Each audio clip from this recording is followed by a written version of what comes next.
भारत सरकार के द्वारा ई स्टैंप पर स्टैंप वेंडर की जो कमीशन 4% से 1% करने का फैसला लिया गया है वो बिल्कुल भी सही नहीं है और केंद्र सरकार से मांग रखते हैं कि उनकी कमीशन को पहले की तरह 4% से बढ़ाकर 10% किया जाए। इसी विषय को लेकर स्टैंप वेंडर ने एक ज्ञापन प्रदेश के मुख्यमंत्री और मुख्य सचिव को भेजा और मांग रखी कि इस विषय में जल्द से जल्द निर्णय लिया जाए। स्टैंप वेंडर का कार्य कर रहे विक्रेताओं का कहना है कि साल 1973 से ही उन्हें स्टैंप पेपर पर 4% कमीशन दी जा रही है और उसी से वे अपने परिवार का गुजारा कर रहे हैं। बीते 50 सालों से उन्होंने कभी भी कमीशन को बढ़ाने के लिए नहीं कहा है, लेकिन अब महंगाई में भी दिन रात का अंतर आ चुका है। उनका यह कहना है कि केंद्र सरकार के द्वारा अब ई स्टैंप बेचने का फैसला लिया गया है और इस पर मात्र 1% कमीशन दी जानी है, जो किसी भी तरह से मान्य नहीं होगी। आजकल लोगों को जो है स्टैंप की बहुत दिक्कत आ रही है। ना 20 का मिल रहा है, ना 10 का मिल रहा है, ना 50 का, ना 100 का। जब तक ऑनलाइन नहीं प्रावधान होता तब तक जो है दोबारा मैनुअल स्टैंप वेंडर जो है उपलब्ध कराया जाए लोगों को। लोगों को बहुत मुश्किल हो रही है। किसी को बैंक के लिए चाहिए, किसी को किसी और अपने पर्पज के लिए चाहिए, गाड़ी सेल के लिए चाहिए। इस तरह से जो है प्रशासन को चाहिए कि दोबारा से जो है ट्रेजरी वालों से उपलब्ध कराया जाए स्टैंप। जो है इसमें ना आईडी जो है लोक मित्र केंद्र वालों को भी दी जा रही है, तो इससे हमको जो है बहुत नुकसान हो रहा है। हम लोग कहाँ जाएंगे, स्टैंप वेंडर कहाँ जाएंगे? अगर लोक मित्र में पहले से ऑलरेडी बहुत सारा काम है, हम लोग तो कुछ भी नहीं है, हमारे पास यही था स्टैंप पेपर का और कुछ भी नहीं है। तो सरकार से हमारी गुजारिश है कि इसके बारे में कुछ निर्णय लिया जाए। हमारी कमीशन 4% से कम की जा रही है।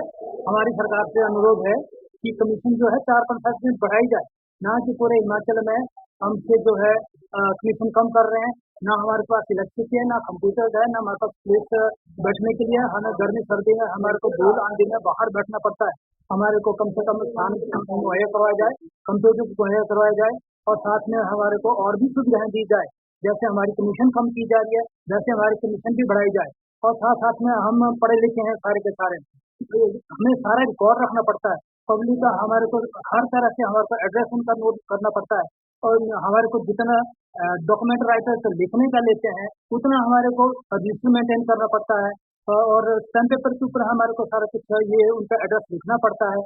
हम सरकार से अनुरोध करते हैं कि जैसे नंबरदार को साल का कुछ न कुछ मानदेय दिया जाता है, हमें भी वैसा दिया जाए। हमारी उम्र हो रही है, हम रिटायरमेंट की एज पर पहुंच रहे हैं, लेकिन हमारे पास कोई फैसिलिटी नहीं है।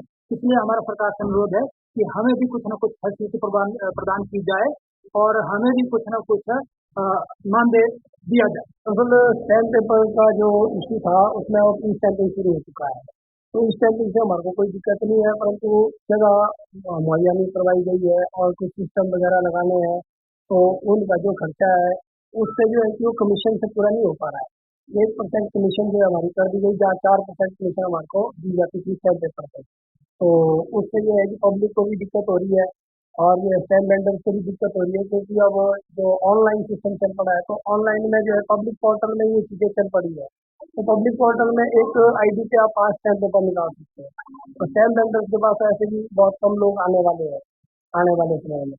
तो फिर भी जो है कि जो कमीशन का है प्रावधान, इस कमीशन के प्रावधान को बढ़ाने के लिए हम जो है कि एक साहब से मिले थे, जिसमें हमारे स्टैम्प वेंडर जितने भी जिला कुल्लू के स्टैम्प वेंडर्स है उन सब के साथ में हम यहाँ पर आए हैं। तो अपनी जो हमारी समस्या है उसको हमने जो है कि एक साहब को दिया है।